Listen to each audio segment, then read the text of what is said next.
De mannen van die Here, jullie moet my verskoon. Man is die moeder se beurt.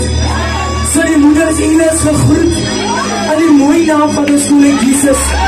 Mannen van die Here, Ines gegroet. Die Heilige Gees is gegroet.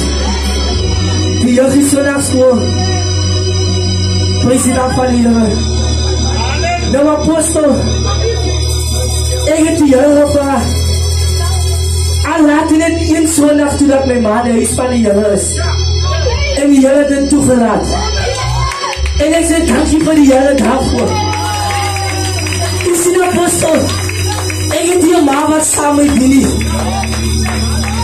Maar dan kyk ek, dat jy die moeder wat my groot. Kom ons die Here hier. Kom ons die Here hier. Kom ons die Here hier. Apostel, dan sien ek jullie moeder. Laat saya baboda. Oh.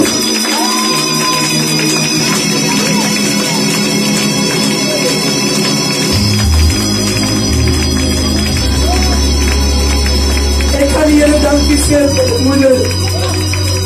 Vir die oma. Apostel, ek het saam met oma die Here verdien. In my jonkheid. Ek het nou maar probleme gegee.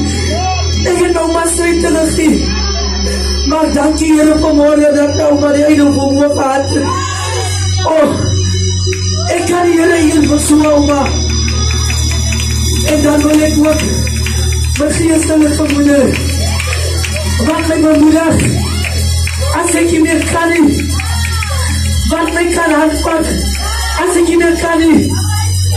Ek sê dankie vir profetes alles.